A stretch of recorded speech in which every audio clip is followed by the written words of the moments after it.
We're joined by Cleveland State Director of Athletics Scott Garrett as we take a look at Viking athletics from the athletic director's chair. Scott, well, welcome back. Good to see you again. Clearly been a busy time for you. Let's start with the naming of Dennis Gates and the men's basketball staff. Sure. So Coach Gates, I think, has been on campus for about 3 weeks now, and has put a great staff together. Has done some recruiting of some of the student athletes that elected to transfer, and I think he's up to using 12 of our 13 scholarships, and contemplating some walk-on additions as well. And so we're excited about the team that he's building, about the staff. Certainly change and change in July in men's basketball is difficult. The circumstances were what they were, and we went out to try to find the best coach possible for Cleveland State. I think we hit a home run with Coach Gates. Dennis and his family are just incredible people and bring a lot of value in regards to what we're trying to build here at Cleveland State. The staff that he's put together is very impressive. Good local ties, good combination of experience, recruiting experience in other areas beyond Northeast Ohio. Rob Summers is a great addition, comes to us from James Madison. You've got Drew Joyce, obviously with local ties, being from Akron and playing at St. Vincent St. Mary, and the connections that we'll have throughout Northeast Ohio with that. And then Ryan Sharbaugh, who comes to us from a very successful Bradley program the last couple years, and connections to Coach Gates from their experience at Florida State. And then a couple of other staffers from Florida State that Coach has had experience with. Coach Nutt, who's sat in the head coaching chair, brings valuable experience from how to handle ourselves off the court from a student athlete experience perspective and academics, and then also managing coaches' outreach to the community. So getting out to local high schools and the community service that our teams will do beyond recruiting, building a network, and what we want to do and what our expectations are of Coach here in Cleveland. And also, there were two other staff additions for Cleveland State, and got some really positive feedback from men's basketball, obviously, but equally so for the addition of Andy German and Taylor Riggs. Yeah, absolutely. We've done, I think, 5 head coaching searches now in 4 months. The most recent ones were women's golf. So we went out and found Taylor Riggs, and Coach Weir managed that search and went and found Taylor. We had a really good pool of candidates there. Excited about what Taylor brings to the table and what he'll be able to provide our women's golf program. He's off to a great start already, and I know helping Coach Weir and managing the overall scene of both our men's and women's golf programs.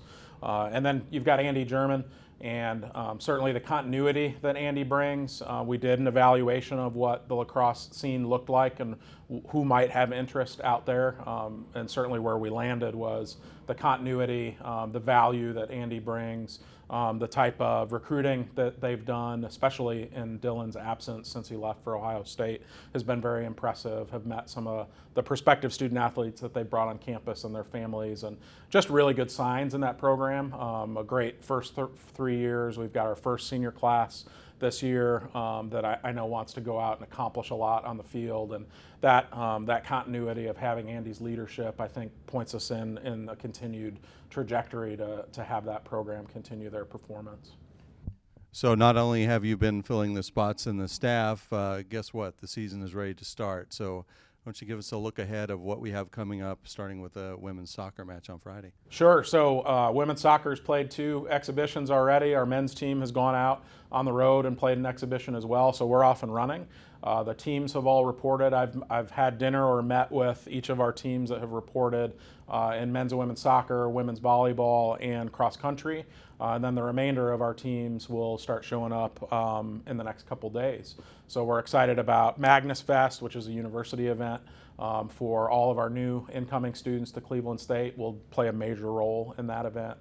We've also got our student athlete welcome back activities this weekend for all of our student athletes, where we'll go through an orientation program and get them out to the soccer game this weekend and feed them, go out and meet our staff and other coaches, and just a great start to what the 1920 season will bring. Hopefully a lot of victories, a lot of special moments that we can build upon. Very excited about where we're at from a soccer standpoint. Certainly women's soccer being picked third in the league speaks to the progress that Dallas and his staff have made. Excited about seeing where we go. I talked with the staff yesterday or the day before, and they were anxious because they play 6 games in I think 15 or 16 days, and that's a third of their season, and it'll already be over, and then we'll be into the conference matchup. So the pressure is on, so to speak, very fast in that sport, that they start so early and get into the thick of their schedule really fast before they really have a handle on what they have from a student athlete perspective. So it's up to them to get out and perform and perform at the level that they're expected to. We got a tremendous reception in the Cleveland community and in the state of Ohio, and actually throughout the country, in the naming of Dennis Gates and his staff. Give us an update on season ticket sales and what opportunities are still out there for fans. Yeah, great question. I'm really excited about where we're at from a season ticket standpoint. We are ahead. Happy to announce that we're ahead of our progress in recent years. We've done a lot of great work. Our marketing and ticket sales staff, led by Tyler Jones, our new deputy AD, with the work of your staff, Roger, and our communications crew and marketing and ticket sales, have all done a tremendous job. I think capitalizing on the announcement of Coach Gates and his staff and some of the excitement that we've had in the community. We are certainly over the next 6 weeks going to continue to push locally with local businesses and local alumni, faculty, and staff. So we have a lot of things in store. We do have a discount for first-time season ticket buyers. Season tickets start at just $75.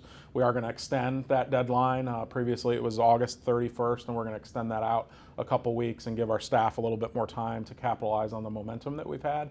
So we're excited to share that with folks and continue to have our staff sell season tickets. And then with the announcement of the non-conference schedule last week, we're excited about the home games we've got here in Wolstein. I think we've got 14 or 15 home games, and excited about the schedule that we bring. We also go out on the road a few times for some exciting big-time matchups with Minnesota and South Carolina and Minnesota or Missouri State.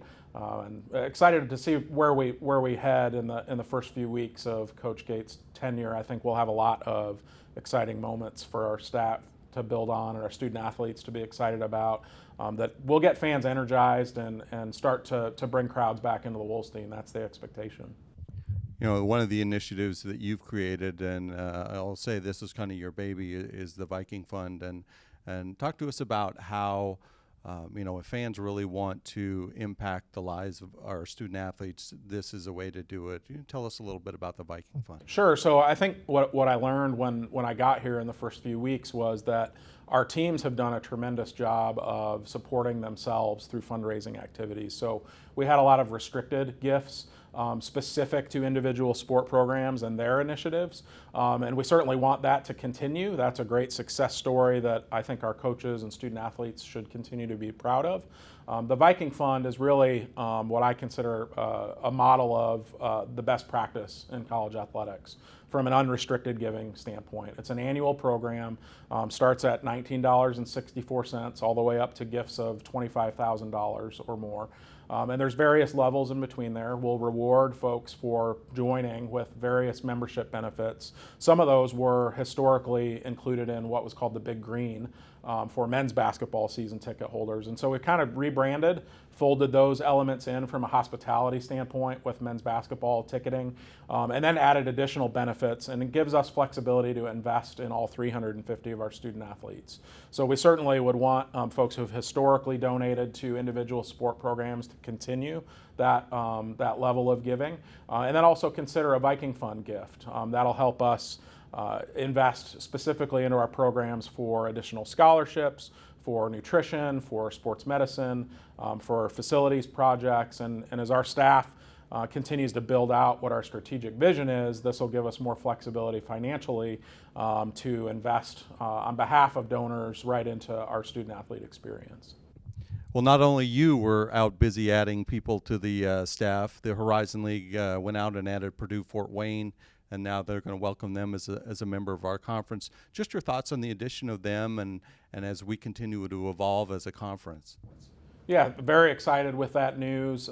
Certainly we had exposure to the folks at Purdue Fort Wayne leading into that announcement. Both the athletic directors and the presidents across the league were able to spend time with the staff there, and really excited about that addition. Certainly from a geographic footprint, that addition makes a lot of sense for us. It gives us another conference partner that is easy to travel to, that is a similar from a brand perspective in a lot of our programs. The value they bring in men's basketball is exciting. It gives us an opportunity to really think creatively about how we schedule. And so the ADs will be spending time over the next few weeks talking about, in particular in men's basketball, but across all of our sports, how we schedule with that addition. Excited about the brand visibility that they bring, the geographic footprint, the people there, the student athletes, and their performance academically is very strong. And then their commitment to continue to improve the league from a competitive standpoint in all their sports is really exciting. So we'll look forward to talking about the details with the conference staff and Commissioner LaCrone over the next few months, and then having them on board in 2020-21. Give us a sneak peek of what we can expect in the coming months for Cleveland State. Yeah, so we've got some staffing still to figure out. We've got a track head coach vacancy that the staff and I are working on filling right now, and we hope to announce that person here in the next few weeks. We've also got a couple positions open in our development staff, and so we talked about Viking Fund, adding some staff in there that can help our teams, one, grow the Viking Fund in terms of unrestricted giving, but also shift some of the burden off of our coaches and staff from their fundraising activities to people who are really experts in fundraising. So I'm looking forward to the addition of two folks in our development staff. And then we'll also add a deputy athletics director for student athlete experience that'll help us bring another high-level person to the table in terms of academics and compliance, our business office, all of the things that touch our student athletes directly and affect their experience. So we'll be adding 4 or 5 more staff over the next few weeks, and then once we have all those people in place, we'll start to do some strategic visioning around our mission and goals. And so, I've shared with internal stakeholders and our staff and coaches about our mission of providing a student athlete experience, a transformational student athlete experience. Excited to really define what that means for Cleveland State. So take it from a 30,000 foot view level into what specifically are we going to do over the next few weeks and months and years to really build out an athletics program that Cleveland State University and Cleveland, Ohio can be very proud of. Scott, thank you very much for your time. We appreciate you giving the fans out there insight into Cleveland State athletics. And for anything regarding tickets, schedules, or information regarding CSU athletics, visit www.csuvikings.com.